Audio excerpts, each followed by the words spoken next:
eyes in the sky, gazing far into the night. I raise my hand to the fire, but it's no use, 'cause you can't stop it from shining through.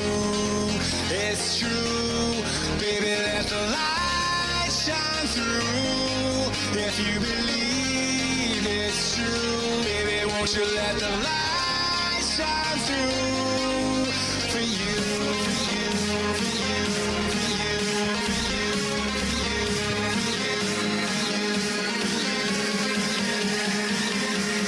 won't you let the light shine through?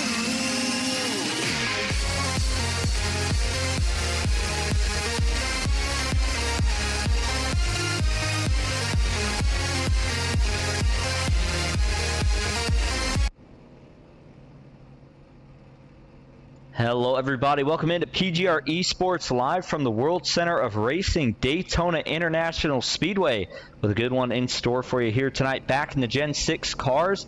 And what better way to get it started than with some money racing here tonight. Thank you all so much for tuning in. You're watching Austin Green on Ghost Racing Network. Got to get a couple more things set up before these guys get rolling. They are getting gridded up, so we will get right to your starting grid here in just a moment.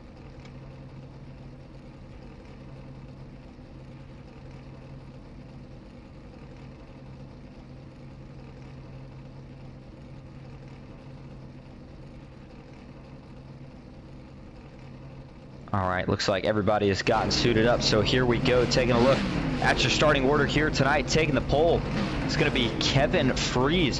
Puts down a pretty fast one at a 48.624, rolling off on his outside. Making a return, haven't said this name in a little while, it's John Ellis Jr. Kyler Wynn also making a return tonight. He will roll off third. Cody Nagels for Nightmare Esports, making his first start with that team here tonight in fourth.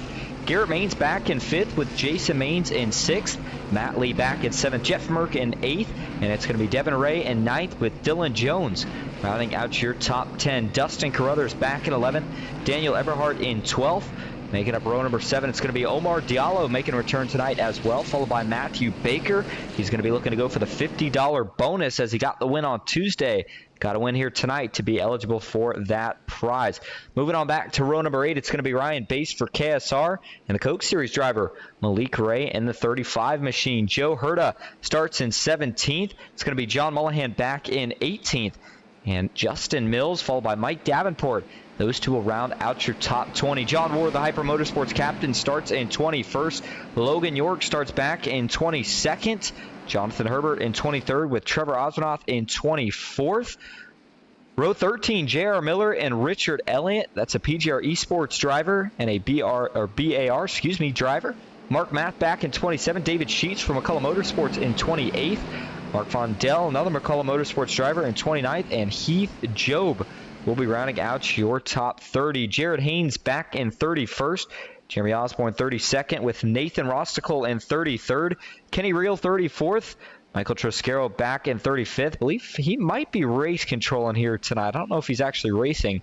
Joshua McCullough, though, back at 36th. Cameron Rourke in 37th. Brock Westphal in 38th.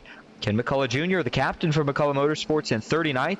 And Tucker McClendon for Blind Squirrel Racing, rounding out your top 40. Kenneth Stamper for KSR starts 41st. And it's Nash Brambilla in the 38 machine for PGR Esports. He will roll off 42nd. Race breakdown here tonight. Intimidator Superspeedway Series, the weekly money racing series here at PGR. We are back in the Gen 6 cars here tonight. Not the Cup cars now, but the older Cup cars. 60 laps to scheduled distance, 100% fuel. Only 2 sets of tires, though. That's another big change. 1 fast repair fixed setups as always. And 3 green, white checkers. Clear skies. A little bit warm, 82 degrees. And that sets us up for a hot track temp at 134. Green flag is in the air. We are racing at Daytona.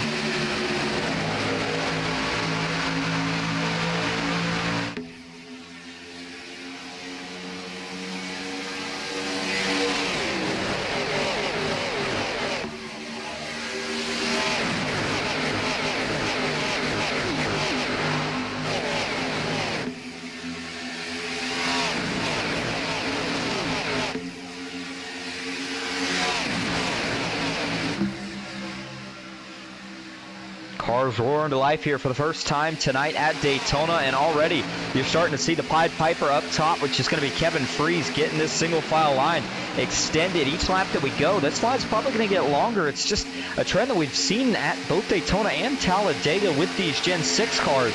A lot of big names in the field here tonight. Kyler Wynn right now, that first car in line, followed by Garrett Maines, or excuse me, I should say the lead pusher in line, followed by Garrett Maines, and then Matt Lee. You see the 14 of John Ellis Jr. Talked about him making a return here tonight. Cody Nagle's going to duck out of line now as he jumps to the bottom, looking to see if he can maybe pick up a little bit of a pull from Daniel Eberhard.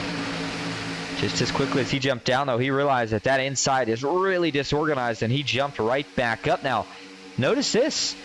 That second, well, now it is a second group, but what was initially part of this lead pack, they're fading, and they're fading quickly here. They got to get organized in a hurry. They're going to be in danger of potentially losing this lead pack. You can see on the track map there, the gap doesn't look that big here. Jonathan Herbert, Justin Mills, looks like, I think they're going to hang on okay here, and yeah, they do so, but again, similar to like what we see with the next gens, if you're not staying pretty organized, it is really easy to lose that pack, as that draft does not go as far back as it does in the Xfinity or trucks. Xfinity cars or trucks, rather. No Matthew Baker or Dawson Wise here tonight. Baker's down in the field, trying to go for a $50 bonus, and Dawson Wise not here, at least not at the moment. And so, solo man crew here tonight, but we certainly appreciate you joining us here on PGR eSports. By the way, I think I hope I didn't say Ghost at the beginning. That is, of course, what we're used to broadcasting on. Nonetheless, though, here's that second group again. It talked about they caught up, thought they were okay, but they're fading again here. They're just about outside of drafting range. In fact, Mike Davenport acting as kind of that single bridge car, and he might be in danger as well, as Mills has now fallen more than a second and a half behind the 55 of Mike Davenport, who's not even connected to this lead pack. So that means that everybody behind Justin Mills, including Mills, they have lost touch with this lead pack, and there's probably close to 20 cars in this second group. So they're going to either need a caution, or of course they're going to need some help in the form of this front group getting racy, slowing up, whatever the deal may be. They're going to need it soon. Good news, though, is that we have something that we don't normally see in these PGR races here tonight. As, oh, big wiggle, trying to hold on to it. Daniel Eberhard.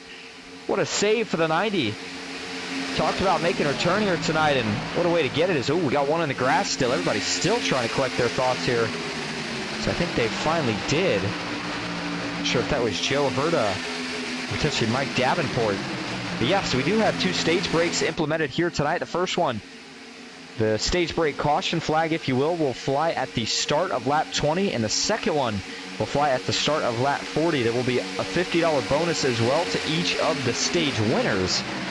So a little bit something extra to go for here tonight that's going to keep everybody on their toes. And again, you only have that one set of tires. And a couple guys were bringing up points about it before the race. And Matthew Baker said that, you know, with that, you got to make sure that you're careful. You get in a wreck early, not only are you going to be losing that fast spare, but also you're not going to have that set of tires for later. You flat spot them early. By the way, Matthew Baker back in the 41st position. I am not sure what happened here, but he's currently drafted with the 38 of Nash Brambilla. Two very, very talented drivers, especially when it comes to the super speedway side. As, oh, caution's out. We got trouble up front. We do. The 14 of John Ellis Jr. has gone around here. Doesn't look like anybody else is involved, but it will draw our first caution here tonight. And just as I spoke, if some of the guys need a caution, they are going to get an answer. Just a tenth of the way through this race, and not quite halfway through stage number one just yet. This will group everybody back up, get us right back to where we started, at least in terms of the aggression level. Let's go back and take a look at what brought out your first caution here tonight. Watch John Ellis Jr. in the 14. I don't know if that's where this is going to start, though. As you look further ahead, that's the 5 of Kevin Freeze. No, so it starts the contact there with Kevin, or the contact rather starts with Kevin Freeze. Matthew Lee here. Looks like a little bit of a stack up on the outside, and then 24 Jones just gives Lee a little tap in the corner. These cars, you can do that, but it just unsettles the 04 as he gets down to the 5. Kevin Freeze trying to save it, gets back up into the 04, and from there it's just everybody kind of trying to miss the wreck. And 14 of John Ellis Jr. just gets run over. Now, Important to note, he was the only car, it looks like, that spun out of this, so very surprised to see it actually draw a caution. But nonetheless, it did. And so that's probably a good break for John Ellis Jr., as although he didn't get damage, he certainly would have lost touch with the draft there. I want to go to an onboard view here first for Matt Lee and see, was there just some sort of checkup on his end? Or was there something that happened in front that caught his eye that maybe caused him to check up? And it wasn't a big checkup either, but when you're running this tight in the draft, which these cars, again, you're pretty much bumper to bumper, even in the corners. That's what can happen. Here we go. That's Cody Nagels running just in front of him, his teammate, and now just a little bit of a checkup and trying to save it. Can't quite do it. He keeps it up in the wall, though, which I think actually, in turn, helps him avoid any further damage. So nice job there by Matt Lee, and then John Ellis Jr. on the receiving end of this one. He's just going to get kind of punted in the back here, I believe, by Omar Diallo, who, again, also really had kind of nowhere to go. And so the 22, maybe a little nose damage on the front, but shouldn't be anything too major. Get a couple more angles of this one here before we go back live and see what pit stops and all the rest of the strategy looks like as it is shaken out. I was trying to see, this again is going to bring back a lot of people into this lead pack, but watch this one more time here. The contact by the 22. Look how quick this stacks up. Oh, actually, I didn't notice that, but Diallo got a little contact from the 31, and so that may have helped send him around as well. That would be John Mullahan. And then as he goes for a slide here, doesn't make any contact with anybody else. And once he's got it around, he's going to get it back controlled and get right back on its way. Final view here. This is from the exit of 2.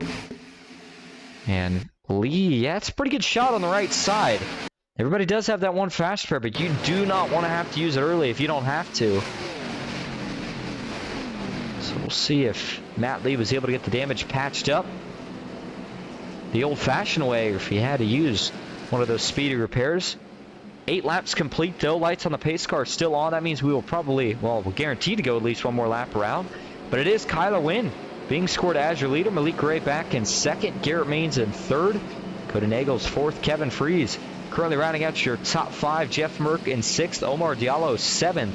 Daniel Eberhardt back in 8th. Mike Davenport in 9th. And J.R. Miller for PGR eSports.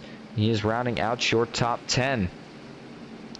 Again, if you're just tuning in, you are watching the Intimidator Superspeedway Series, the Thursday night series, if you will, here on PGR eSports, and we appreciate you tuning in. Hope you're having a good Thursday as we approach just about an hour from midnight here on the East Coast, and a lot of money going to be given away. We'll talk more about the overall prizes for the end of the race later on in the broadcast, but right now we're focused on the prize at the end of stage 1 because I think that's what's really going to kind of ramp up the aggression here for these last 10 laps or so. Again, stage break is at the start of lap 20, so whoever's leading crossing the line for lap 20, that will be the man that takes home the money, or the first money here tonight, which would be a $50 bonus. And right now, Kyler Wynn, Malik Gray, both with a strong chance at it, as are multiple others. And we talked about a couple guys that really needed a break there with getting that caution when they got it. And one that took certainly quite a bit of advantage, or took advantage of it to a pretty high degree, is Matthew Baker. Said going for that extra $50 bonus. And in turn, if he managed to pull off both stage wins and won the race, he'd get $150 just in bonus prizes, plus whatever he got to win the race. So certainly Ken looking to have potentially a big night, and then a couple other hitters, and then dark horse picks as well. One of them carrying a driver cam for the first time here tonight for us, and that is Jared Haynes. Got a pretty cool setup going, and was noticing, look what he's got around his shoulder there. He's got the seatbelt harness, adding to the immersive experience, if you will. And Jared Haynes, we've seen him a couple times in a few different series, and we're starting to see him more and more on the money racing scene, and just continues to get better and better with each race that he does. Richard Elliott, as always, he's going to be a strong contender. Right now, no spots gained or lost, but the driver out of Little River Academy sits in 26th. We're looking to break into at least the top 20, hopefully top 15, before we get to the end of the stage. Got a couple others, but for now, we turn our attention back to the front as the pace car will make the left turn for the 2nd time here tonight. That means it is time to go back racing. Kyler Wynn, Malik Gray, green flag back in the air at Daytona. And it's a good restart. A little bit of a shaky restart, though, for that outside line as the momentum is going to carry Kyler Wynn right to the top of the racetrack. Did not take long. In fact, when you've got two Coke Series drivers and one that's the same skill level to a degree as him in Kyler Wynn, especially at these super speedways, you knew that there may have been a little bit of coordination right there as Kyler, the Podium 500 winner, the 2024 Podium 500 winner, quickly showing everybody that he knows how to lead at Daytona. Oh, Eberhardt makes a little bit of a mistake there as it looked like he jumped to the middle. I think he was trying to get the 0-2 there of Logan York to follow to get a little side drafted. York went to split him on the outside. What a close call that one was. And now York shoving him for all he is worth. Again, you can push in these cars at just about any point on the racetrack. And we're going to go back to the view here for Logan York. Oh, man, he tried to jump to the outside of Eberhardt again. And you knew that when Eberhardt came back, he was going to take off, if you will, right where he started in terms of that aggression level. And he is not going to let Logan York try to bully him around at all. And I don't think Logan's going to take any of the same either from Daniel Eberhardt. But just looking at the wheel movement here from the 0-2. Oh, as he actually gets door banged from the inside. As Daniel Eberhardt jumps to the bottom. He'll now get a huge push here from Omar Diallo, who has tandemed up with the 5 of Matthew Baker. Oh, Jeff Merck trying to hold on. He got a push. Got sideways. The help from Daniel Eberhardt. What a save by Jeff Merck. They all hold on yet again, but man, I don't know how much longer they can do this. Side by side, Diallo back to the top of the racetrack. 3 wide as he cut the nose off of Cody Nagels.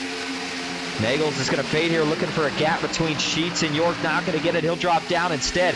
Garrett Maines looking for a side draft. Malik Ray. Kyler Wynn will drop down to do the same. Eberhardt looks to the third lane up top. Nothing there. Now he'll duck down to the middle. 3 by 3. Oh, Merck back to the middle. He's trying to hold on to it. He'll go back to the inside now.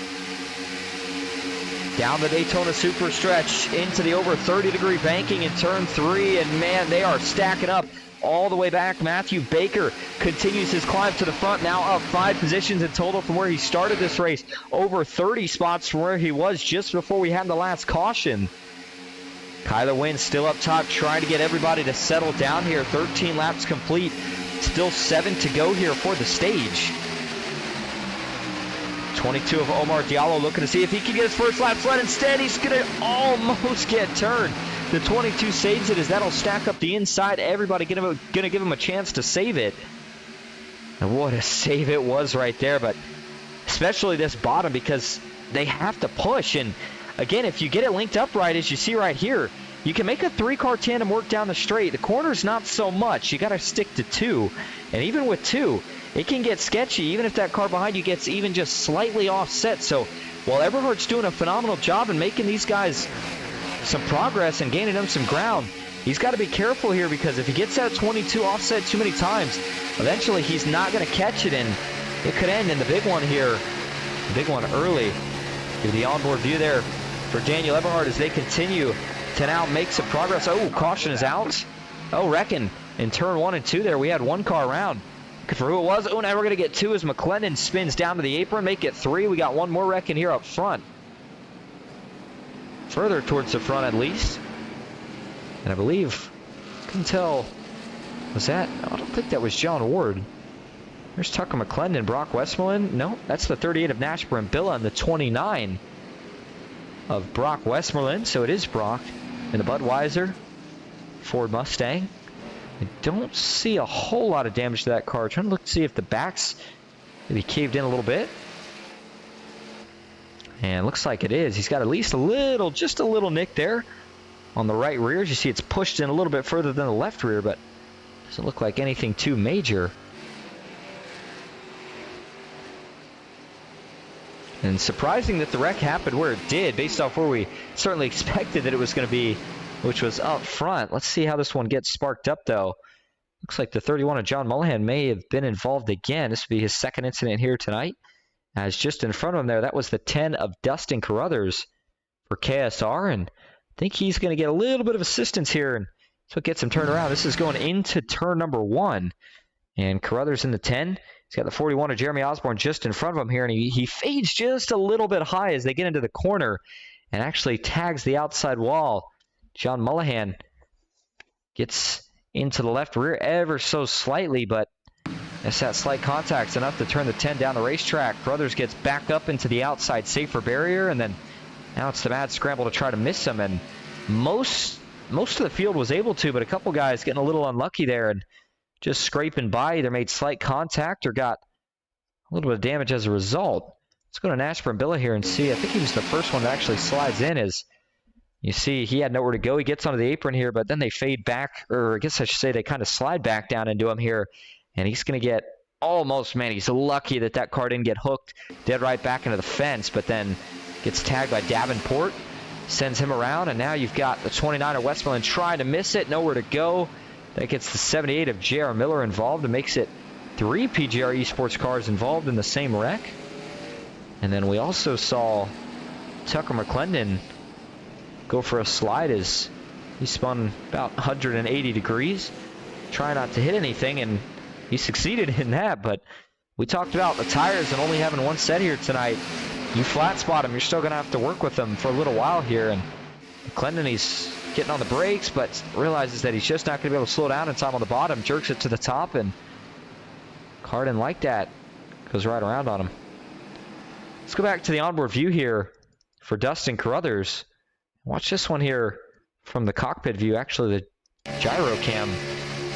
As watch him fade up just a little bit. Car might be getting a little tighter. Maybe he's getting a little bit of that aero push from out back. It didn't seem like him and Mullahan were making any actual contact, but then once he gets turned around, hear that car get jolted about a couple times. Watch this one more time from the chopper view. There's no contact getting into the corner. Yeah, so Carruthers he just gets tight. And that can happen again. It's another similar trait that we see happen with the next gen. Sometimes into the corner, when you're running that top groove, carrying a little too much speed, you got to set the car before you get into the corner. And sometimes if you don't, it can catch you sleeping a little bit, and that car moves up the track. It's easy to run out of real estate in a pretty quick hurry there, and certainly could have been a lot worse. One more view from the digger cam. Tell you what, I know it's for wreck, but that will still always be one of my favorite cams. I believe it was actually the Gopher or the Gopher digger cam, one of the two. And they used to have that back quite a few years ago. Don't think they have that exact cam anymore. Of course, we still see the crank it up, and one of the best cams for it of all time was that Gopher cam. One to go, meanwhile, back up front. See if we had some pit stops here based off what we have, at least in terms of what the data is showing. For pit stops is that a lot of people went in there for fuel, but it doesn't look like they all went in here, at least a couple of them staying out, and that is because they know that we have a stage break. And I said, by the way, I said stage break caution earlier. I'm not 100% sure if that we're going to get a caution for the stage break or if it's just going to count as the stage and these guys will keep going. We'll have to see how they go about it. I would assume for now that we're going to get a caution, but we might see one before that because it's going to be a 2-lap shootout here. Lap 18 and lap 19 with the caution, or rather the end of the stage, coming right at that start of lap 20. And so you've got Omar Diallo going to lead the field back to green here. Chose the outside. Daniel Eberhardt in second. Matthew Baker third. Kyler Wynn in fourth. And Kevin Freeze running out your top 5. Omar Diallo, by the way, how about a shout out? We see him in a couple of different applications here on iRacing. One of the phenomenal drivers, over 7K iRating. See him in the College Series out here tonight. Getting some super speedway action in, so good to see him in the field here tonight.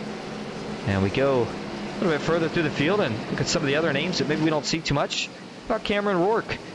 Has no gain or lost position since the start of this race. Still getting a feel for everything, but done a nice job so far of keeping the car, for the most part, clean. He's got a little damage there on the left rear, but I don't think that's anything that's going to affect him too bad. Here's he gets lined up for the restart. I believe this is his debut in the Intimidator Superspeedway Series, so we'll see what he can do the rest of the way.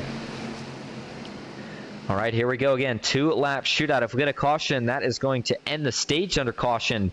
And if we don't, it's going to be 2 laps of mayhem here. Decide who gets the first $50 of the night. Back into the restart zone. Green flag in the air. 2-lap shootout for stage 1 at Daytona. Good restart for the outside. The inside. What in the world has happened here? Matthew Baker jumped high in front of Garrett. Wonder if that was coordinator, if the restart just didn't work out and he had to bail to the top. Nonetheless, looks like Kevin Freeze is going to do more of the same. Ooh, Garrett and Baker are locked up. Huge runners. Now they're going to give Kyler a shot. Baker's going to jump to the high side. Kyler looks for a block. Baker gives him another shot. They're stacking up off of turn number 2. The 84 has to bail out of the throttle. And they all hold on to it. Going to see a 3-car tandem. Watch for Baker to maybe pull out a line. Does Malik Ray follow? What does Daniel Eberhardt, Kevin Freeze do? Malik Ray is going to make the move as Baker now fades high. The 84 and the 22 go low. Here comes Daniel Eberhardt looking to give a push to the back of Matthew Baker. Couldn't get him squared up. He's going to try again. Coming to the white flag here in stage number 1. Can they make it around? Win is tandemed up right now with the 22 of Omar Diallo. They're trying to pull away here from everybody else. It's not going to happen because Kevin Freeze, along with the 2 of Malik Ray, they are tandem up as well, as is Baker and Eberhardt. The bigger the gap they get, the bigger the run from behind is going to be. Watch the onboard here for Matthew Baker. His eyes are going to light up. He knows the run he's got. Watch for a big block here from Kyler Wynn. And they're going to get a 3rd car. Maybe not. No, John Ellis Jr. is going to duck to the inside here with a push from Cody Nagels. Baker looked to block low. The block was just a little bit late. John Ellis Jr. is going to go around. Hard hit. The big one in turn number 3 into 4. Collects 3 now. Multiple others as they try to drive through it. Said it was the big one. Don't know if it was quite that much, but it collects quite a few of them, including KSR's. Devin Ray. So we got one stuck on the apron here as well. Is that Jonathan Herbert? Yes, it is. And that is a really, really tough spot to be here. He's stuck. Oh, it looks like he's going to be able to put it in reverse and get it down. But you saw for a minute there, it's just 3 wheels. And if that ends the stage, which I believe it does, looks like Omar Diallo is going to be your stage 1 winner. The winner of the first $50 of the night. Let's go back and see how this one shaped up. And boy, I'm surprised that it took this long here in terms of where it happened at, because it looked like they were going to have a caution probably the first lap or going down the backstretch of that second lap with the way they were racing. But they held on for a while. Eventually, though, something had to give here. And fortunately, it's going to be John Ellis Jr. And it's going into turn 3. And all this is just the block's just a little bit late here from Baker. And it's not, I'm not saying it's a bad block, because again, to a degree, I guess, yes, he gets it down, but it's late. And with it being as late as it is here, when John Ellis Jr. hits him, Baker doesn't wreck, but it causes that stack up, and John Ellis Jr. is going to get a big shot from Cody. He's got nowhere to go. It's just pushing him into the 5 of Matthew Baker and sends him around. He tries to save it. Fortunately, though, he overcorrects, and boy, that's a big hit for the 14 and the 90 as well there. Daniel Eberhardt, just nowhere to go. I do want to get an onboard view here before we look at any more angles here for John Ellis Jr. and see if he checked up here, if he stayed full throttle. And it sounds like, for the most part, he stayed full throttle. Might have burped once he realized, but can't blame him. No, I think he actually did lift just a little bit there. And that's John Ellis Jr. being a little bit friendly about it here, because I think he knew it wasn't going to work. Yeah, you definitely hear him bail a little bit there. Definitely was not trying to wreck Baker, but I think he felt like, fairly enough, hey man, if I've got to run and you're going to block, you got to be able to take the push here. And I don't think John Ellis Jr. is probably going to be too happy with the way that one worked out, but Gen 6 cars, big runs, a lot of blocking. You knew we were going to see it tonight. And we're seeing it early here. The conclusion of stage 1. Another view of it here. Watch the overcorrection here as he's still getting pushed by Nagels, and then Eberhardt talked about just nowhere to go. Both of them take a huge shot into the outside safer barrier. Nose comes off of both of those cars. And then you saw, looked like Garrett Maines, he takes some damage there as well, as there's the 2 of Devin Ray with nowhere to go. Jeremy Osborne tries to slide through as there's the 87 of Jonathan Herbert. Ken McCullough Jr. gets some contact on the apron as well. And I saw Malik Ray here. I don't know if he actually went around. He may have. I did see what looked like some contact between him and Garrett here. Actually, he might have saved it. I think he did. Watch this save here from Malik Ray as he gets turned around on the apron not once but twice. Wow, what a save. Nicely done. Up front, though, Matthew Baker lucky to get away with that one, as it was, again, John Ellis Jr. who got the worst end of it with Daniel Eberhardt. Give you one more view here from the zoomed in cam. There's that stack up. And watch the wheels here to the right, and then boom. The front wheels catch. Just nothing you can do.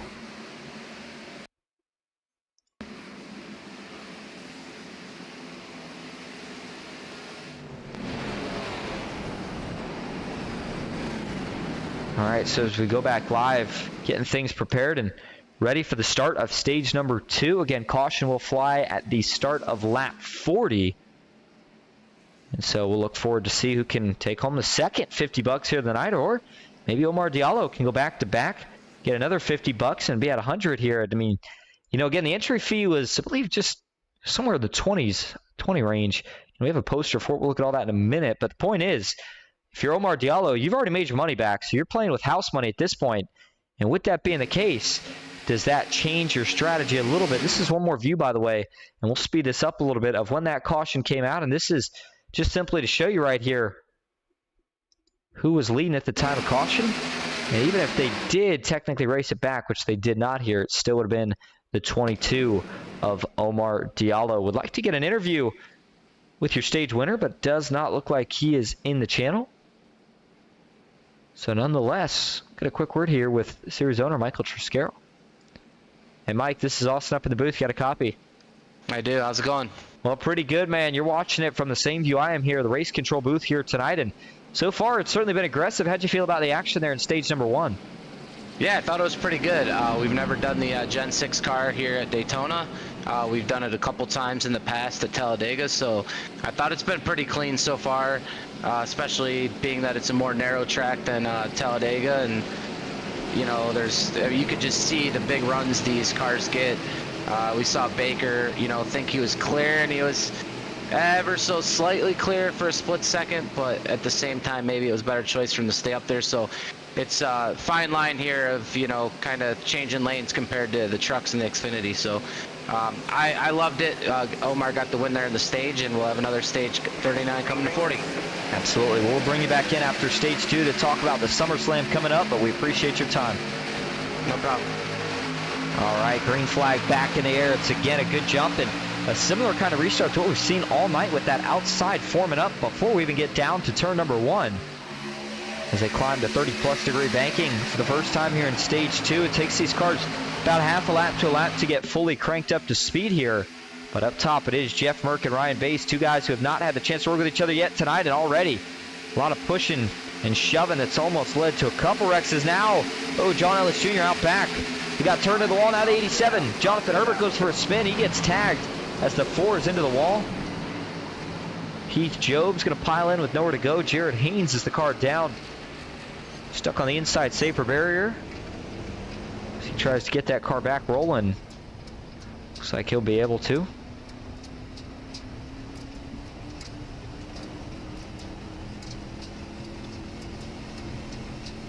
Well, that one wasn't really a big wreck. In fact, I think it only collected 1 or 2 cars, but it all started, I think, with some of the stacking up that we had up front and kind of translated all the way to the back here.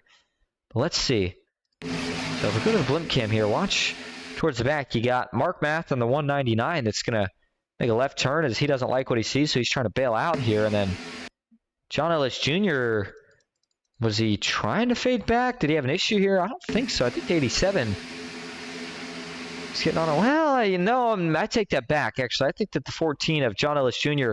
was trying to check up here as he saw what was happening ahead and was probably saying, hey, man, give me a break here. I think these guys are about to wreck. I don't have a fast spare left. See on more view here. Yeah, he saw it. That's definitely what happened there. John Ellis Jr., he was just trying to check up. He saw that they were checking up front. He got in that last wreck, doesn't have a fast spare left, and he had to make sure that if they wrecked, he wasn't involved. And it was smart to bail out. The problem was, at least for the 87 of Herbert here, he doesn't have that clean of a view. He doesn't know what's going on ahead. In fact, I'll show you right here too. Watch it. This is at full speed here. He can't see that checkup that John Ellis Jr. can see. All he can see is the back bumper here of the 1. So he's thinking that they're ready to go, make progress, try to get back to the front. So as he goes to push, John Ellis Jr. has to check up, and just kind of that unspoken miscommunication that can happen between drivers sometimes. And it's this first hit into the outside wall that's going to stack up. The 87 sends him down into the 4 there of Jared Haynes. Now, Haynes went for quite the slide. I don't know if he actually hit it. Well, we saw him initially end up by the inside wall. Did he hit it here? Oh, yeah, he did still take a decent little shot off the left side right there. So that will certainly do at least a little bit of damage. And then you see the 87 and Heath Job getting tangled up after believe we saw one other car get involved. As watch the 87 as he slides back up. The 2 of Devin Ray is going to miss him. And then just nowhere to go right there. The last second for the 10.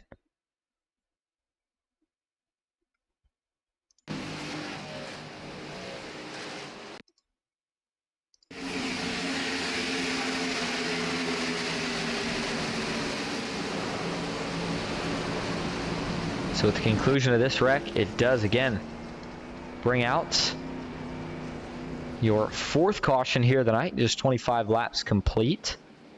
Stage 1 complete. Looks like it's going to be restart now with about 14 or 13 laps to go here in stage number 2. And so everybody definitely good to go on fuel for the stage. Now for the race, it's interesting. It's definitely a little closer, and in fact, of course, if you were to go in at the end of stage 2, if you're maybe towards the back, then you would definitely be good to go. But I think everybody's actually good to go from here, or at least potentially. So as it stands right now, Jeff Merck is being scored as your leader. Ryan Baste in 2nd, Joe Herta in 3rd. And rounding out your top 5 is Kenneth Stamper for KSR and Kevin Freeze in the 5 car. Trevor Osnoth currently sitting back in 8th, but he is up 16 positions from where he started. And don't forget, I don't know if it was, I think it was either the 1st or 2nd time that we went into the Gen 6 cars. Trevor Osnoth snatched the win at Talladega with a push from his teammate Dustin Carruthers. So he certainly knows how to get the job done here in PGR, and especially when we've done it in some of the bonus series. He's got 2 wins in total in PGR. That first win, one of the best underdog wins that we've had in PGR, and the second one, a lot of people might have considered it an underdog win, but we knew he had the job to get it done again. It was just a matter of time, and he's proven that he is a multiple-time winner here in PGR and potentially looking for a couple more. And then there is your current leader, Jeff Merck, driver out of Punta Gorda, Florida. And right now, just trying to keep it nice and focused, keep the car clean. And update on Matthew Baker. And if you're wondering why we're talking about him so much tonight, because he's the driver that's going for a bonus here tonight. That extra $50 that he could get at the end of the race if he were to win it, based on, or I guess I shouldn't say based on, in addition rather to what the rest of the payouts already are. And let's stop on those for just a moment here. Payouts were based off of 45 entries. We got 41, so pretty close to this, at least as it stands for now. $22 entry fee was the admission ticket here tonight. $225 to first, $200 to second, $150 to third, $125 to fourth, and $100 to fifth. And of course, you got the $50 for the stage 1 and stage 2 winners. Omar Diallo already got the stage 1 $50, and now getting ready to find out who is going to get the stage number 2 $50. All right, here we go. Field in the hands of Jeff Merck as he crawls his way towards the Geico restart zone. Ryan Bass, first time on the front row for him here tonight as well. Green flag back in the air. 27 laps complete at Daytona. Good restart, but this time now that you've got some newer faces towards the front of the field, notice what we did not see, and that was the first 4 to 5 cars all immediately jumping up to the top lane. We'll see how this shuffles things up. You've got a lot of new leaders and a lot of new pushers up front. Ooh, Matthew Baker with a bit of a wiggle back there up towards the top of the racetrack he went. And now he is going to jump up a lane as he works his way to the middle. That'll bring up a couple of the KSR guys, Joe Herta, and then actually an NBG teammate for Matthew Baker there, and Jeff Merck. Logan York, oh man, the one of Joe Herta got a push from Baker. That got him really unsettled. Joe Herta looks a little uncomfortable right now, being on the inside here, 3 wide. Garrett Maines in the middle. And they're going to stay 3 wide as Sean Ward, along with the rest of the outside, continues to roll up top. Garrett Maines in the sucker hole for now. He's going to fade as he now awaits a push from Omar Diallo. He'll get one into turn 1, but up front, how about a change in the hand for the lead? Jeff Merck lost it for a moment to the 30 of Kenneth Stamper, but now they have both lost it to the 24 of Ryan Bass, on the 02 of Logan York. Cody Nagels now in the middle Looking to see if he can get a push from Garrett, but there's just no run there as Cody will jump to the bottom. Garrett still stuck in the middle for now with 28 of 60 laps complete. Oh, Jeff Merck's going to jump up to the top. Looks like he was able to slide in the 43. Now looking to make some moves of his own. That's Jason Maines. Jeff Merck. Oh, Jeff Merck with a pump fake and actually decides to split him instead. Well, I don't know how much Jason's going to be willing to work with the 60 now after Merck split him. Did the old switch around on him. Looks like the 043, though, with nowhere to go, is going to have to try to work with him for now. Meanwhile, the top is rolling. 1, 2, 3, 4, 5. Looks like all the way 8 cars deep is single file up top as they are.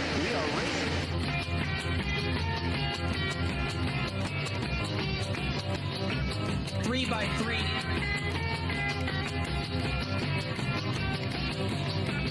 Almost no trouble. Around goes Alex Hill. On into the outside wall goes Hill. They're wrecking big time out back. We're not going to throw a caution. To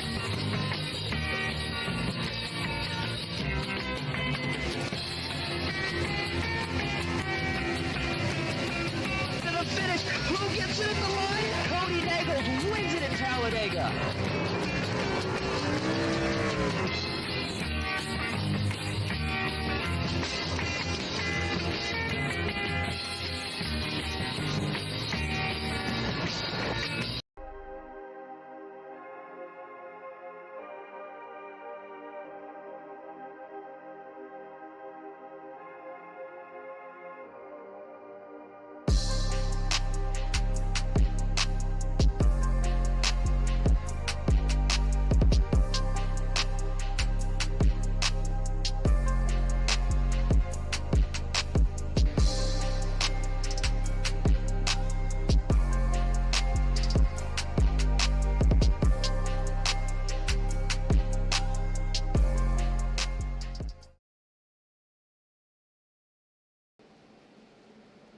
Welcome back to the World Center of Racing, Daytona International Speedway under caution for the Intimidator Superspeedway Series after we almost went, well, I guess you should say we went under a brief caution here ourselves. Had an internet hiccup, and again, I apologize for it. Nothing I can unfortunately do. It's home for the summer, but got it straightened up as quick as possible. Hopefully we didn't miss too much, but we did miss an accident that we just saw happen. We didn't see happen, but just had happened. Let's go back and break this one down for you here if we can. I was not sure if it's going to let me here. May have been a little bit too far back. Might have to go back and do this the manual way here. Let's see if we can go back a couple laps and figure it out. Nope, looks like we're not going to be able to. So, fortunately, we will not quite be able to go back and actually look at the exact cause of that last caution, but it doesn't change up too much in terms of the race flow. We didn't miss the end of the stage break. That's still going to be, looks like about 6 laps away here from when we get the green. Again, that'll be stage number 2, the final stage. The last one will, of course, be to the end of the race. So, as it stands right now, Garrett Maines is currently being scored as your leader. Ryan Bay second, Matthew Baker third. Kevin Freeze in fourth with Omar Diallo rounding out your top 5. Cody Nagels sixth.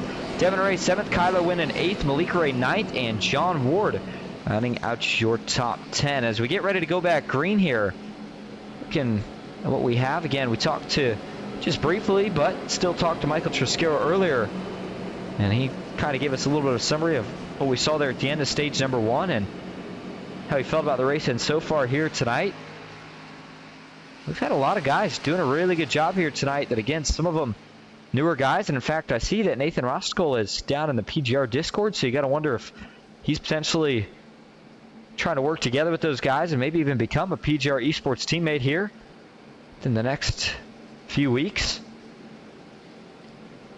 All right, so we saw how crazy the finish was with just a 2-lap shootout for stage 1, and this one, like I said, we are going to have 6 laps, so you know everybody's going to be going for it right out of the gate. Remember, we had a 41-car field start the race, and so far, we still got all 41 running. Now, that's not to say that some of them haven't had to use a fast repair, and there are still some that are either a lap down or potentially a couple more, but it looks like, actually right now, at worst, there's only guys that are a lap down, Daniel Eberhardt being one of them. So he's hoping to get another caution, get that lucky dog, get that lap back, and he is the only one a lap down, so shouldn't have to worry about fighting anybody too hard for it. All right, here we go. When pace car makes the left turn, field will be in the hands of Garrett Maines and Ryan Baste. Outside's been working well. Does Maines try to get a bit of a jump here? Green flag back in the air. Looks like the one car doesn't get as big of a jump as maybe he would have liked to get. With that, the 24 of Ryan Baste sticking alongside for now. Kevin Freese, the lead pusher, second in line on the outside. Omar Diallo, third on the outside. Kyler Wynn still up there along with Malik Ray and a plethora of other very aggressive, very talented drivers. You know, somebody somewhere has got to be thinking 3 wide. The question is when and where. Do you make that move? And oh man, the 5 of Kevin Freese looked like he was getting ready to make the move down the back on the 24 Ryan Baste, but Baste was quickly able to cover it back up.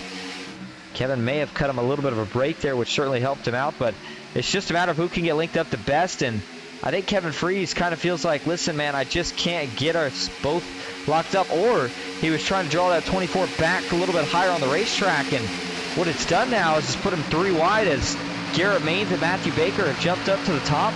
Nagel's in the middle right now with Omar Diallo and Kyler Wynn. Now they'll all jump to the bottom.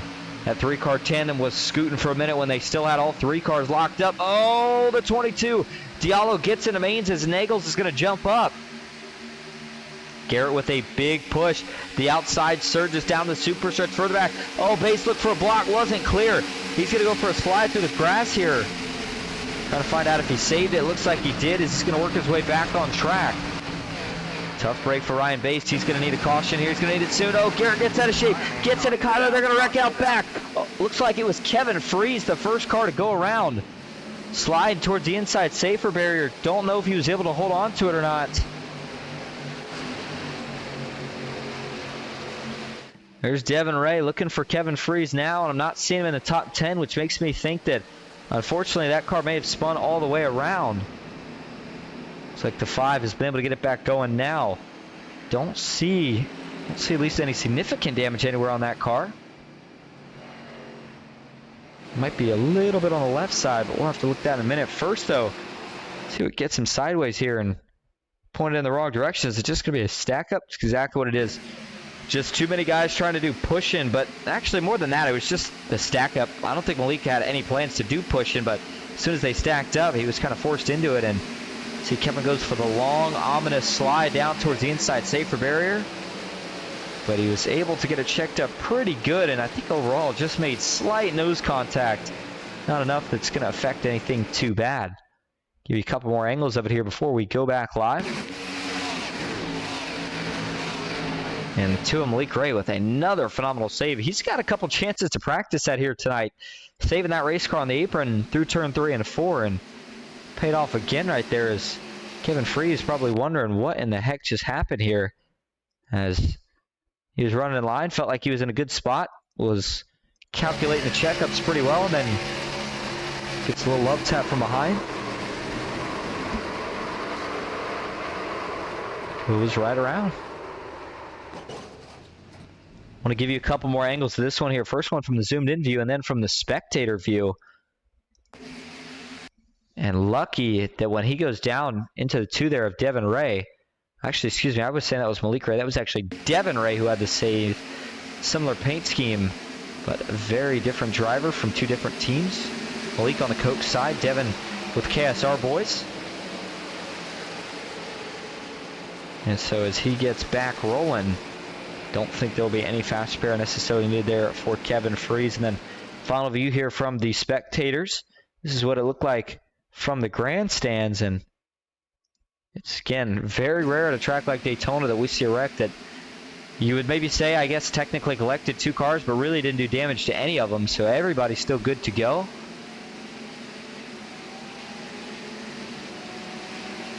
And so as we do indeed go back live, 24 laps to go.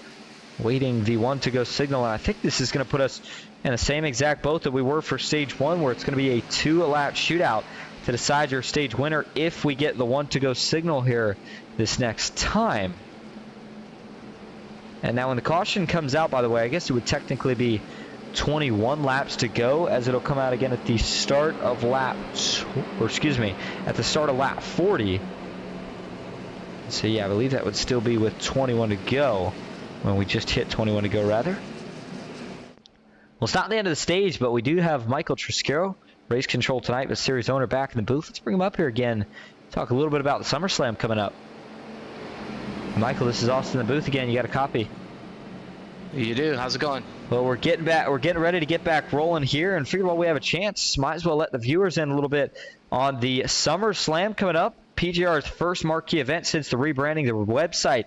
Break us down a little bit what that event is going to entail and what the viewers need to know for it. Yeah, so it should be the end of July, week after the real-life NASCAR Sprint Cup Series goes back to the Brickyard. So it should be an off weekend for some of our, NASCAR pros that you see in Podium 500. So hopefully we can get a couple of those guys. But still iron out a lot of the details, but it looks like it might be in the Xfinity Series car. Should have a nice qualifying session to set the possibly the front row, and then have some heat races to set the rest of the field.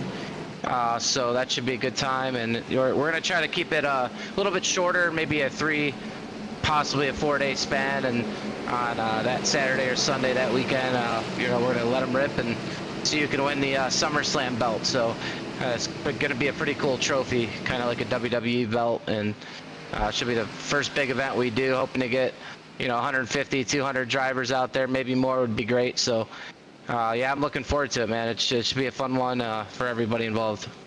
Certainly will be big prizes, and of course, can't forget about that belt that's on the line. But, well, I'll tell you what, Mike, we'll let you go, and probably the last time we talked to you here tonight, but we appreciate the insights and, of course, the info on the SummerSlam. Looking forward to it, and we will see you here next week or sometime at the end of tonight.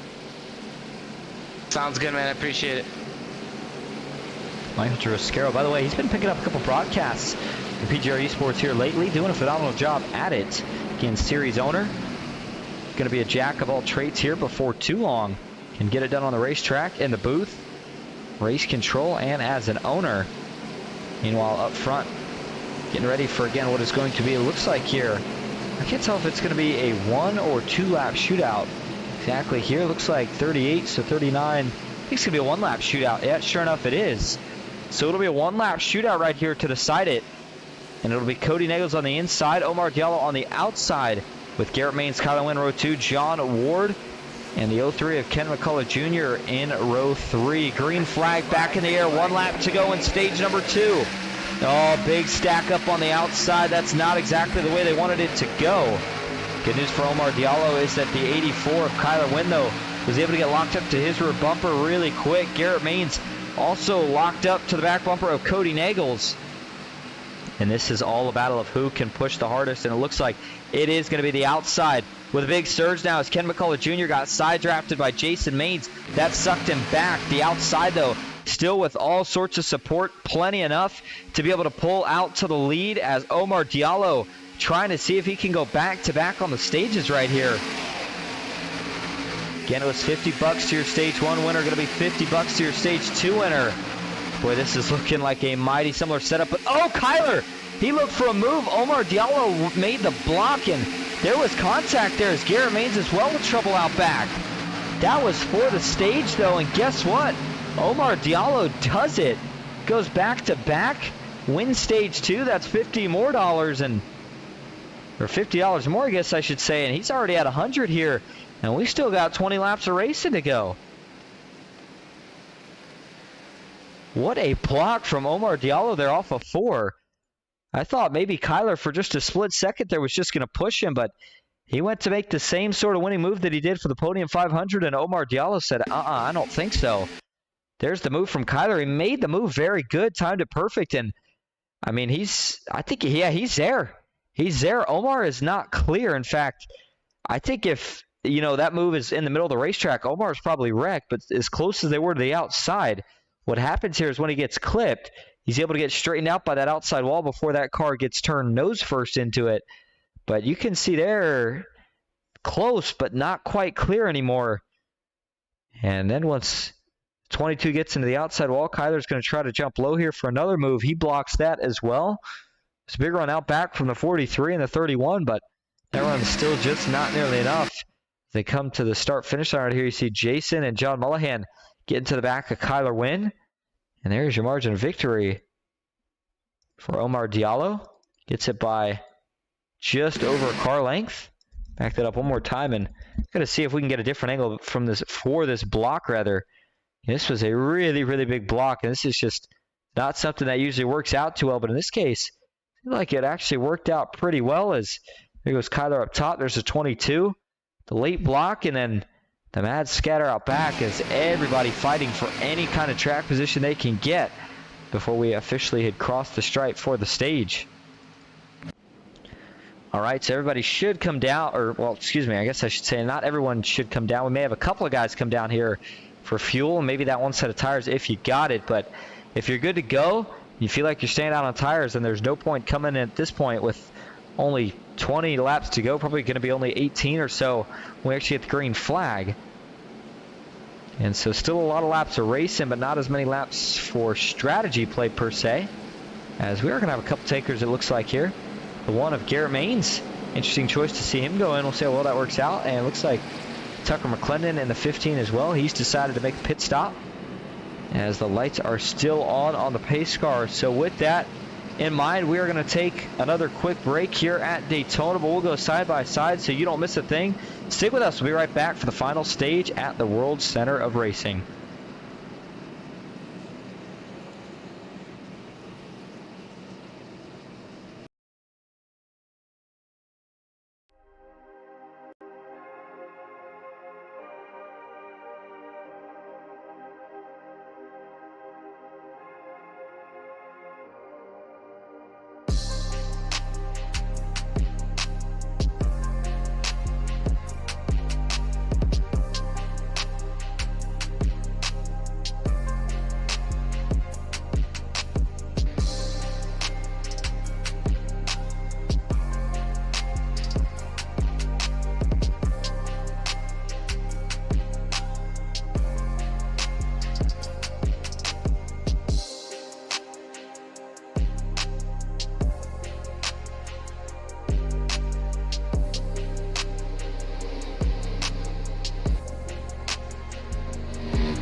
Green flag is in the air. We are racing.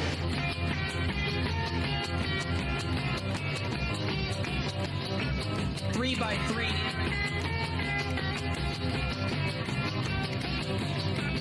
Almost no trouble. Around goes Alex Hill. On into the outside wall goes Hill. They're wrecking big time out back. We're not going to throw a caution.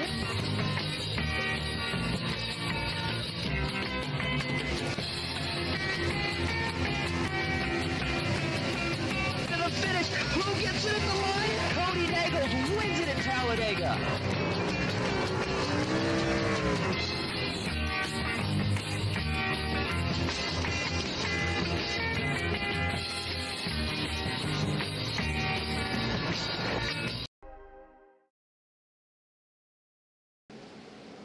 Welcome back to the PGR eSports Intimidator Superspeedway Series, live from the high banks.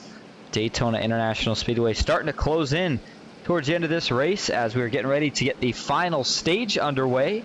Stage 1 and 2 winner Omar Diallo, and I wish I had some sort of stat for you that told you how often the stage 1 and 2 winner have managed to win here in PGR eSports, but we don't normally have stages, so who knows what to expect. But man, I'll tell you what, the aggression level for that 22 car, it's certainly there.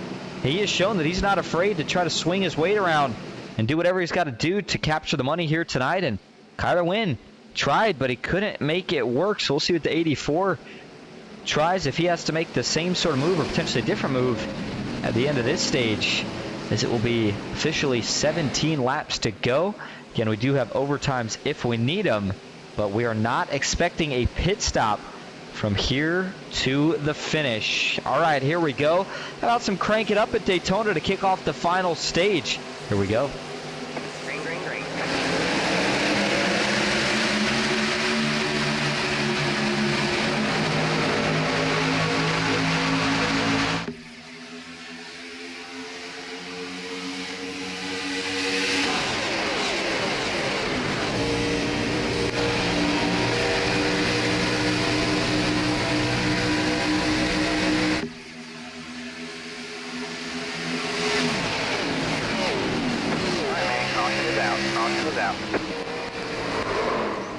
Caution is out as we've got a couple guys going around in the back. That's the one of Joe Herta for KSR.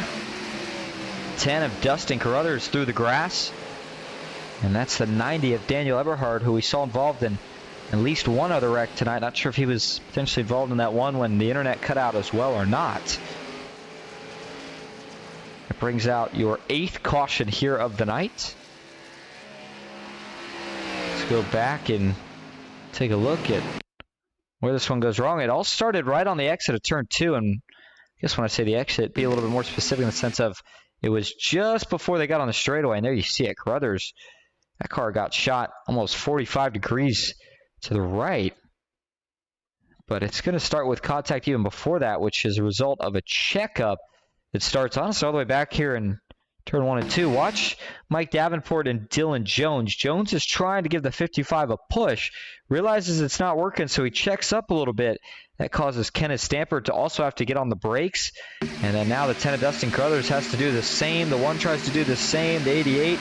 And it just kind of snowballs into a pretty big stack up, which sends Carruthers around. Boy, Daniel Eberhard, he came flying in there. I think he was trying to shoot the gap that was there, and it was there, and it was a good gap to try to take, but just unlucky with right as he gets there.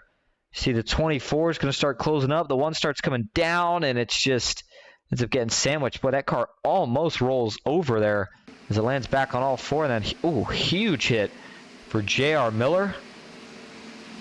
24 of Ryan Baste in that one as well.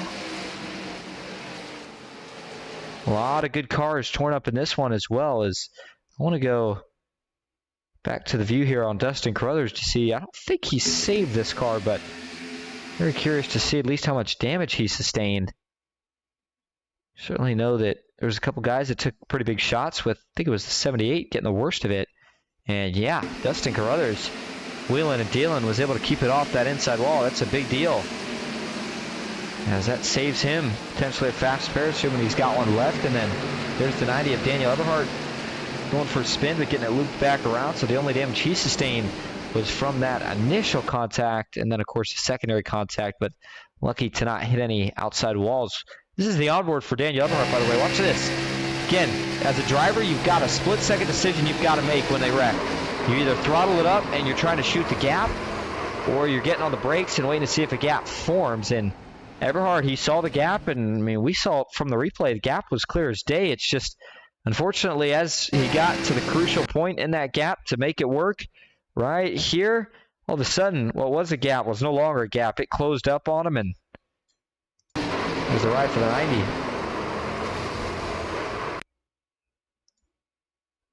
Go back to turn 2 exit here and see if, there it is. It's a pretty good shot there as well from the 3 car. Excuse me, the 55, I guess I should, or nope, the 30 rather, of Kenneth Stamper. A couple more big hits to follow it up. All right, as we go back live, 15 laps to go. Going to be even less though here for the restart. Seeing if the pace car's got the lights off. Sure enough, it does. Nope. Never mind. So we will be going at least one more time around. So it'll probably be 13 laps to go. The green flag this time. Again, fuel mileage strategy has not changed. Everybody is still plenty good to go on that sense. Tires, be interested to know if anybody's getting pretty bad tire wear right now. Again, looking at the weather outside today, or in sim, I guess I should say, it was 134 degrees. Track temp, that is, starting this race out. So, you know, these tires are going to get worn out. They're going to get hot and slick. And we've already seen a couple guys with handling issues, most notably Dustin Carruthers earlier when his car slid up the racetrack and sparked the start of what ended up being one of our cautions that we've had here tonight.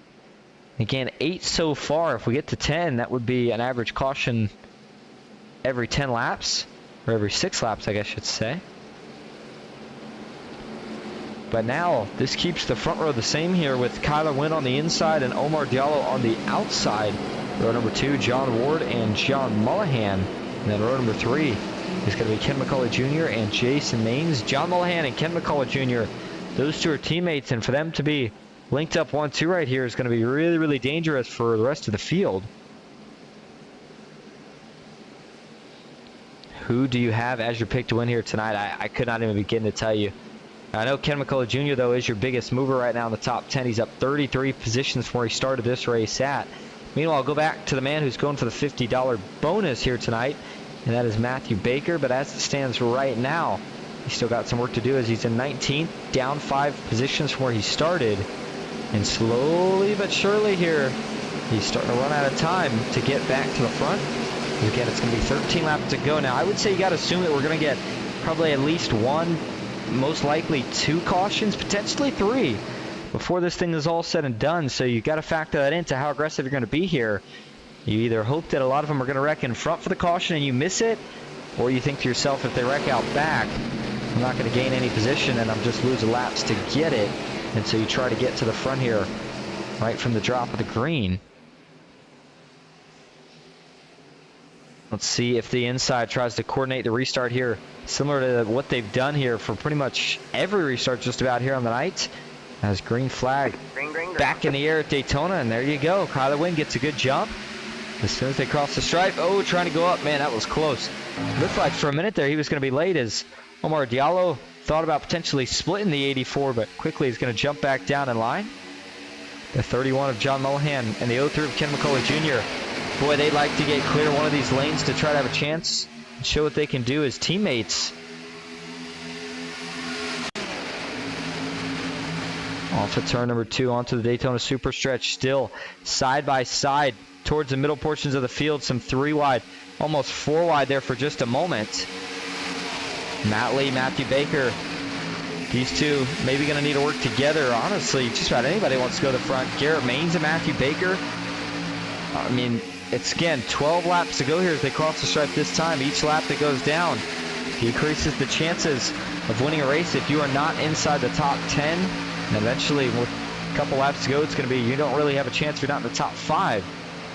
And then, from what we've seen before, everything I just said will get thrown out the window when they all pile up on the last lap, and the guy in 30th is able to sneak through to win it. Oh, the 31 into the outside wall. Close one for Mullihan. Oh, it's not going to work. They're going to wreck.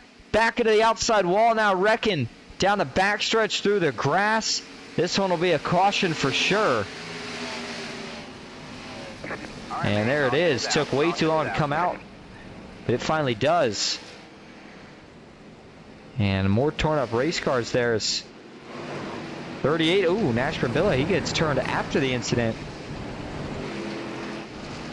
So that will actually cost him his track position as well.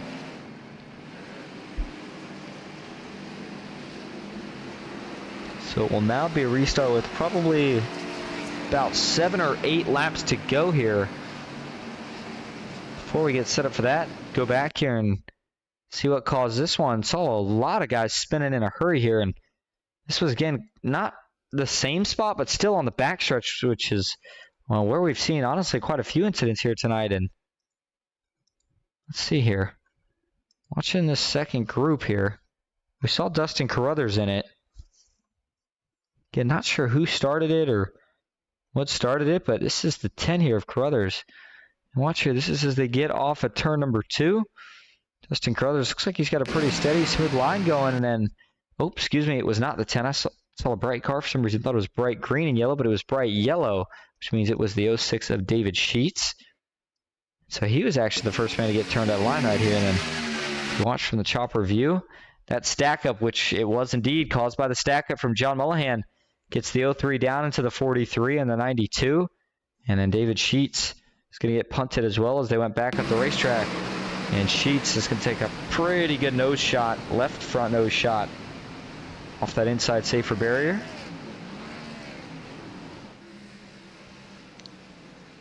Give you one more angle of it here. from turn 3 entry. Actually, we'll go back to backstretch 1 and 2 here and see if we're able to see any of the actual contact as it happened. It looks like the answer is no. So we'll go to the turn 3 view instead.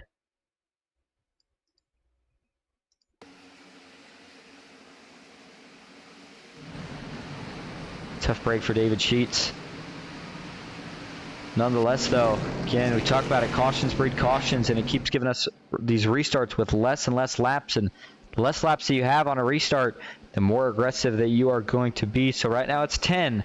Again, expecting it to be 9 when they cross the line this time, hopefully at the 1 to go, and that means it'll be an 8-lap shootout to decide the finish. We're going to take another quick break, but again, we'll go side by side so you don't miss the thing. Stick with us. We'll be right back at Daytona.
Green flag is in the air. We are racing.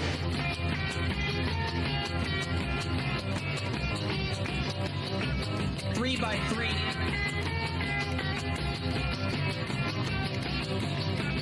Almost no trouble. Around goes Alex Hill. On into the outside wall goes Hill. They're wrecking big time out back. We're not going to throw a caution.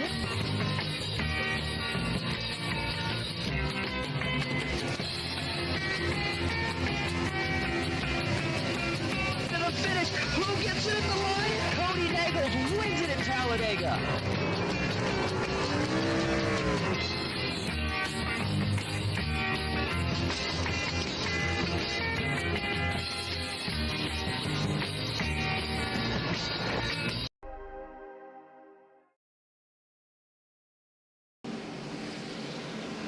Welcome back to Daytona International Speedway, getting ready to wrap up tonight's money racing action here at the high banks, but still going to have 8 laps to go. Plenty of time for things to happen here. And it is Kyler Wynn and Omar Diallo up front yet again. Nagels and York, row 2. Freeze and Maines in row number 3. Devin Ray, how about the KSR teammate? Looking to see what he can do here tonight. Dylan Jones, Mike Davenport, Mark Von Dell, and the 59 up here as well. Who's going to win it? We're getting ready to find out. Green flag back in the air. 8 laps to go. Good start this time, though. Not quite as many people going to be able to jump up to the top, but it is still enough to get that disorganization going pretty quickly. And I know that they're single filing out up top for now, but that will not last at all, especially as we get towards the last 2 or 3 laps in this race. You're going to see them making moves left and right. Don't forget about Matthew Baker still being eligible for the prize, but he's got to win this race to get that bonus.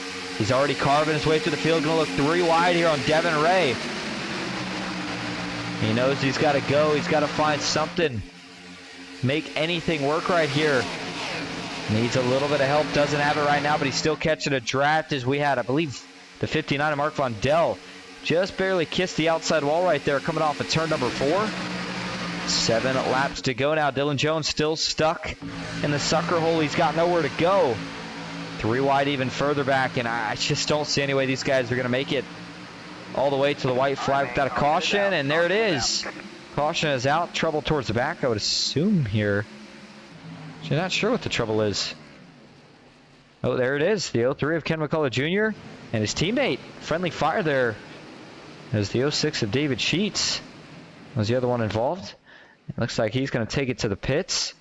Did Ken McCullough Jr. was able to drive away? Yes, he was. And so 10th caution of the night, and sure enough, we did reach the average of 6 cautions, or 6 laps rather, per caution.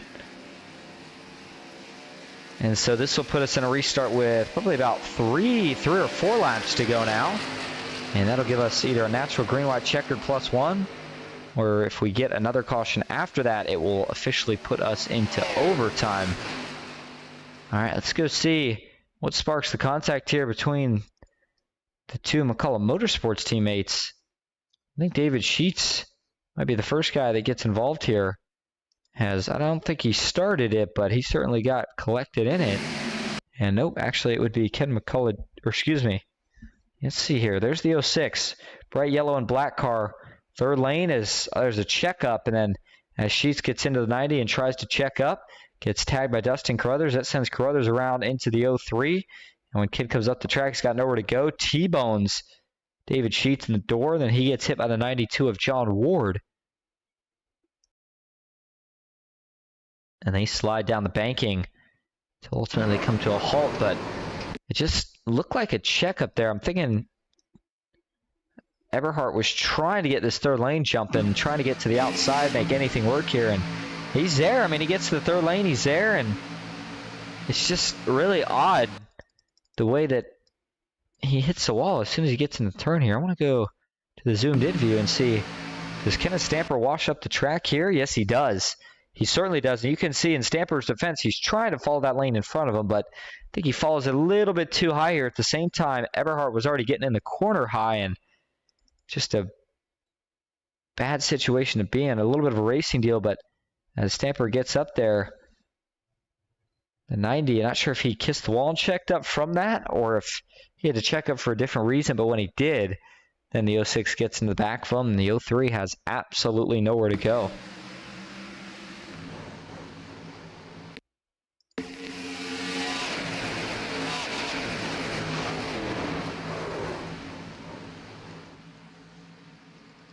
Give you a couple more looks at this one. First, another onboard view here on the night, but this time it'll be with David Sheets.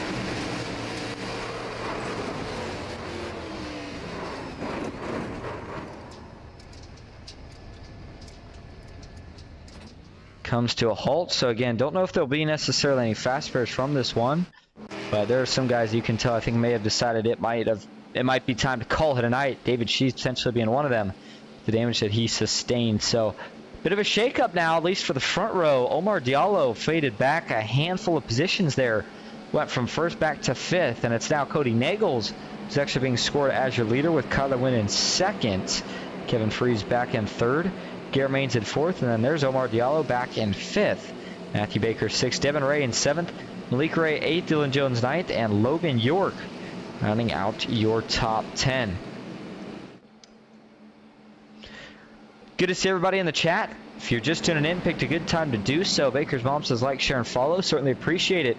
And absolutely, if you don't mind, certainly helps us out. We will be back on PGR eSports tomorrow night. I won't, but it'll either be series owner and, of course, PGR eSports owner Michael Triscaro on the call for some FEG money racing, or potentially Dawson Wise, Matthew Baker, any of them, or a mix of them. So make sure you tune in to find out for that one tomorrow night. And then I'll be back over on Ghost Racing Network on Saturday night for the NOMA Truck Series, which should be a good one, but certainly can't compare to the action these Gen 6 cars bring. And I just love this car. I mean, to me, it's like the better next gen, and to a degree. And I know that there's some guys that love it, some guys that hate it, but it just feels like you can do everything a next gen can, except it feels a little bit more like a race car to me, at least with the way it looks, it's shaped, and then the way you can push in these cars and the speeds they reach over 200. Just something that you can do in the next gens, but sometimes can be a little bit tougher. Point being, these cars, which used to be the old Cup cars, seem to be a pretty popular choice since they burst onto the scene not too long ago for super speedway money racing. All right, so with the lights being off and just a half a pace lap to go before we get the green flag again, yes, it is officially going to be a 3-lap shootout. Got to make it around this 2.5-mile super speedway twice for this race to be official, because we've got to see the white flag. If we don't, though, and we get a caution anytime now until then we will rack them up and try it again. And I think we have 3 total attempts at that, but hoping that these guys can get this thing wrapped up right here and now.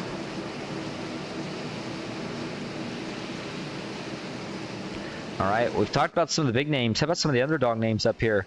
Devin Ray, will you like to see him get a win? Dylan Jones.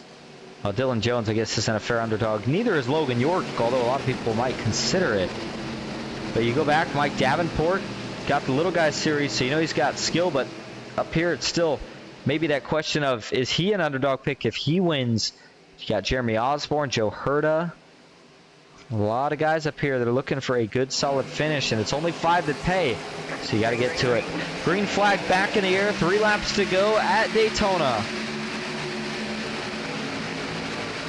Looks like it's a pretty good restart. Oh, they're wrecking out back. Caution is out, and we are going to head into overtime. Oh, collision. More teammate on teammate friendly fires. Mark Vondel, he hit that inside wall where it pokes out. And he hit it hard, too. Front end of that car is completely ripped off.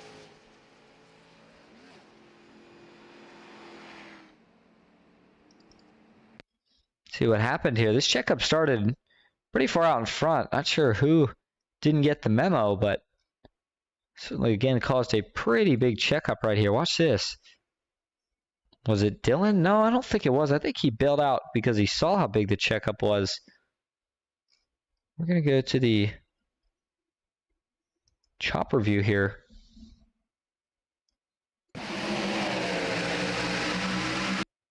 And yeah, Joe, it's just a stack up on that inside line. Somebody not go, or did somebody try to go early? And then looks like the 22. Ooh, no, the 5 just didn't quite get the launch. Maybe everybody else thought he was going to get, and then they do start stacking up from there. Jones is going to go below the apron here. She looks fine, and then what really causes the wreck right here is looks like the 31 finally getting out of shape. That's John Mullahan. And as he did so, that was when he collected his teammate, Mark Vondel.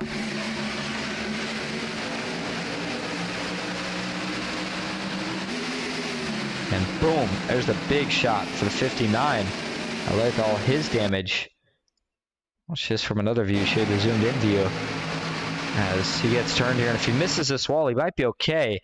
A lot of times you can actually save it if you miss that wall, but where it jetties out right there, man, that's a huge hit for Mark Vondel, who hands down got the worst of this one. And then see at the end of this, there's going to be a second contact. Not nearly as hard of a hit, but still a secondary contact from one of his teammates. It was Kim McCauley Jr. actually, as he's just trying to sneak around. And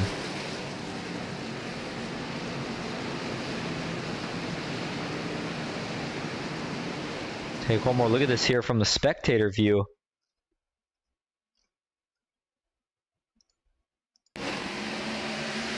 And, you know, this is the first restart pileup that we've had here tonight, and overall checkups have not been too bad in terms of at least causing cautions, but that time, that one was certainly plain as day, and just a fortunate mistake for potentially Kevin Freeze, who, again, I think maybe missed a shift here.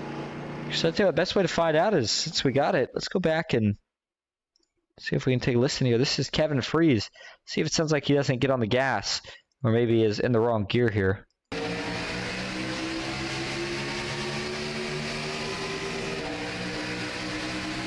Not really, yeah. I'm not sure what happened there. Must have been a jump from behind, something. Either way, we go back live and to the front where it's Kyler Wynn being scored as your leader, Garrett Main second, Cody Nagels in third, Matthew Baker fourth, and Kevin Freeze Rounding out your top 5. All right, we should get the one to go signal. And that'll put us into our first overtime. Hate to do it, but starting to get a little bit sleepy up here in the booth. Ready to go to bed for work tomorrow. We're ready to watch these guys finish it up. So with that in mind, we're going to take one more quick side-by-side break. Go get yourself a drink of water. I will do the same, and we will be right back for the finish. Stick with us at Daytona.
Green flag is in the air. We are racing.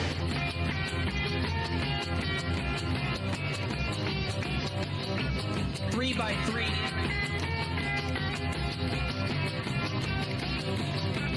Almost no trouble. Around goes Alex Hill. On into the outside wall goes Hill. They're wrecking big time out back. We're not going to throw a caution.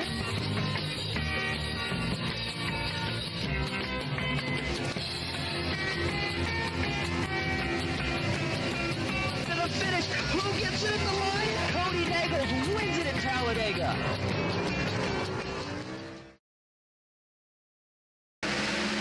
Green flag in the air. Overtime number 1 is underway here at Daytona. Remember, these guys have to make it all the way back to the white flag for this race to be official, and the bottom did not get rolling, but it's not over yet. Garrett Maines awaiting help from Cody Nagels, but now Matthew Baker's going to jump down. Kyler Wynn looking for a side draft. They are going to draw even. It'll be a drag race down the back straightaway. Which lane is able to get the momentum? Looks like the outside starts to get a bit of a surge here now as Malik Ray is tagged on to the back of Kyler Wynn.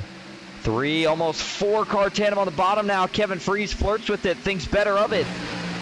They're going to stay side by side here off of turn number 4. Who has the temps to push all the way home? As, they're wrecking coming to the line. Do they make it? They do. This race is official. White flag in the air. 1 lap to go. Matthew Baker still on the bottom. Kyler Wynn up top. Baker looking for the bonus. Kyler Wynn looking to get a victory in his comeback race here tonight. Will anybody try to jump out to make a third lane? Looking for Logan York, potentially even Devin Ray, who looks to go with Logan. Now we got a couple trying to scramble to the middle. It's going to be John Ellis Jr. who goes with Logan York. Now Cody Nagels gets into Logan York. Not able to make it work. This is causing the bottom to fade big time. Now Kyler Wynn's going to jump down to the bottom. Matthew Baker, watch for the move from the 5. He's going to have one more shot at it right here. Off of turn 4 for the final time. Baker, does he look high? Does he look low? He's going to look high. Kyler Wynn with the block. Baker gets to his inside. Who gets it? Kyler Wynn gets it by half a car length at the line. You saw the smile on Matthew Baker's face. He was happy with that finish nonetheless. What a race to the checkered as Kyler Wynn beats him out by 100th of a second. Baker timed the move up good, but Kyler was able to block him just enough.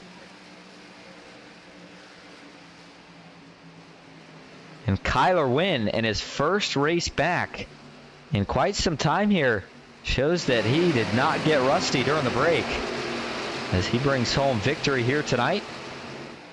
And $225 to go along with it.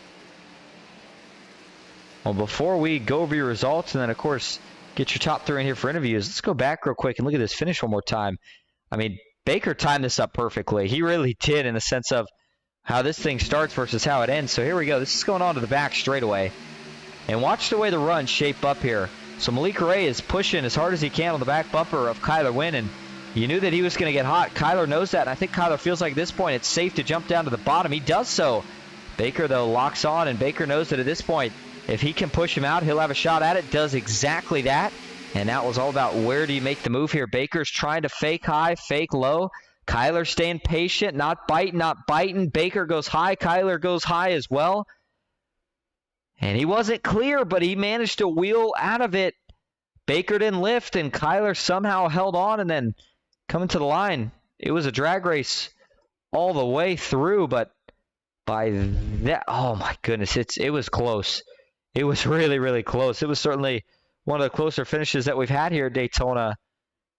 And try to see if we can get a little bit more of a zoomed out angle of it. From TV2, that's how close it was. Boy, what a finish. What a finish as Kyler Wynn will bring it down. Or bring it around, I guess, and burn it down, I should say.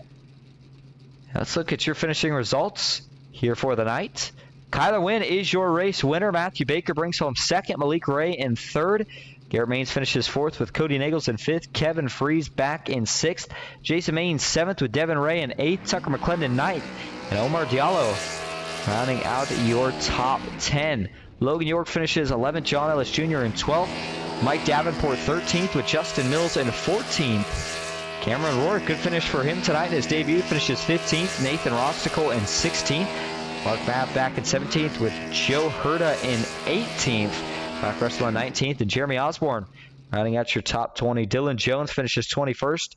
Dustin Carruthers 22nd. It's going to be Jared Miller 23rd. Kenny Reel in 24th. Ken McCall Jr. 25th. Jared Haynes in 26th. Jonathan Herbert 27th, with going on back to Trevor Osnoth in 28, or excuse me, Ashburn Billow 28th. Trevor Osnoth 29th. John Mullahan rounding out your top 30. John Ward finishes in 31st. Joshua McCullough 32nd. Matt Lee 33rd, Daniel Eberhardt in 34th, Richard Elliott 35th with Heath Jove in 36th, Kenneth Stamper 37th, Mark Von Dell 38th, David Sheets in 39th, and Jeff Merck rounding out your top 40. Ryan Baste finishing in 41st. All right, we're going to go get your top 3 in here for interviews. Stick with us. We will be right back at Daytona.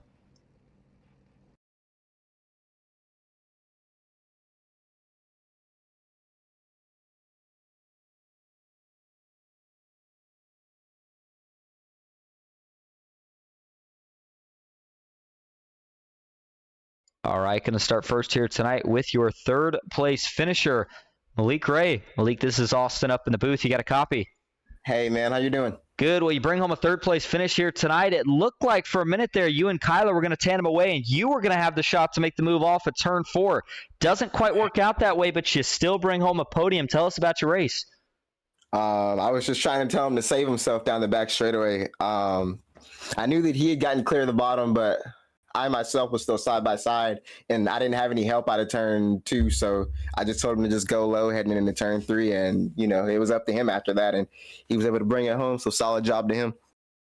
Absolutely. Well, we don't see the Gen 6 car much in general anymore in iRacing, but we've seen it kind of make its way onto the money racing scene and kind of appear more and more recently. And it races a little bit different, but at the same time similar to the next gen. From your point of view, kind of how does it compare? Do you like it more or less than some of the other series we run? I think it's the best series so far.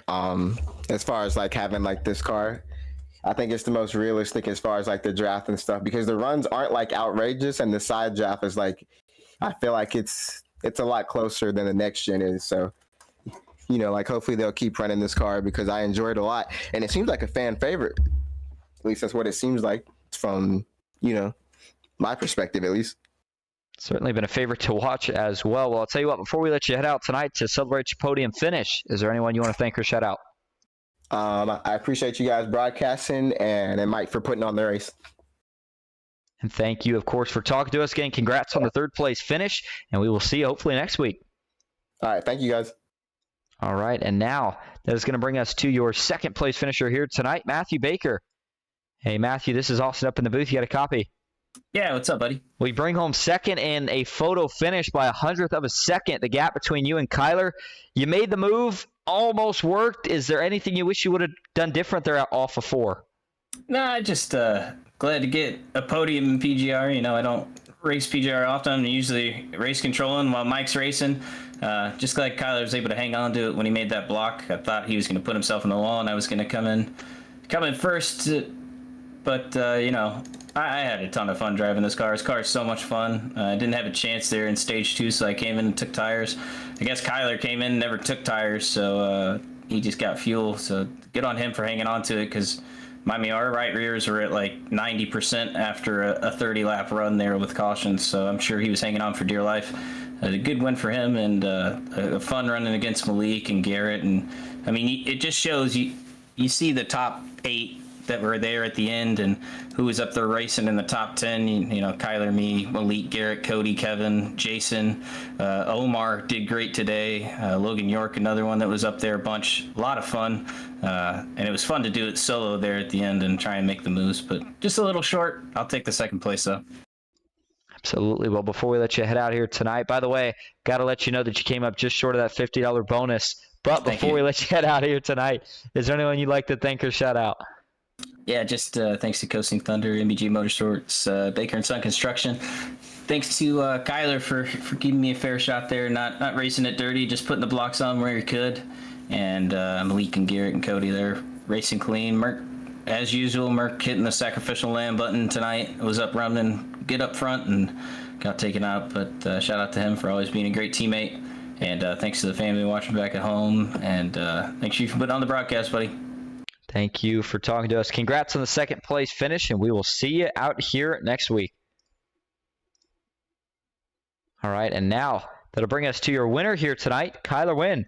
Kyler, this is Austin up in the booth. Got a copy? Yeah, man. Well, you get the win, and, you know, I thought the block in of itself was impressive enough, but I just found out that you did it on old tires. So first of all, how did you pull that move off? And, man, overall, tell us about your race. You dominated pretty much. Yeah, it was, I love this car here, man. I think it's like, honestly, I like this more than the next gen. It's more predictable. There's not that many massive runs, so I think it plays into my favor. I was working with Omar and Malik there that whole race. They were great. Especially Omar, I was able to push him to 2-stage wins. And I love the tandem in this car, man. I wish we had the COT with the wing and we had the tandem. That'd be great.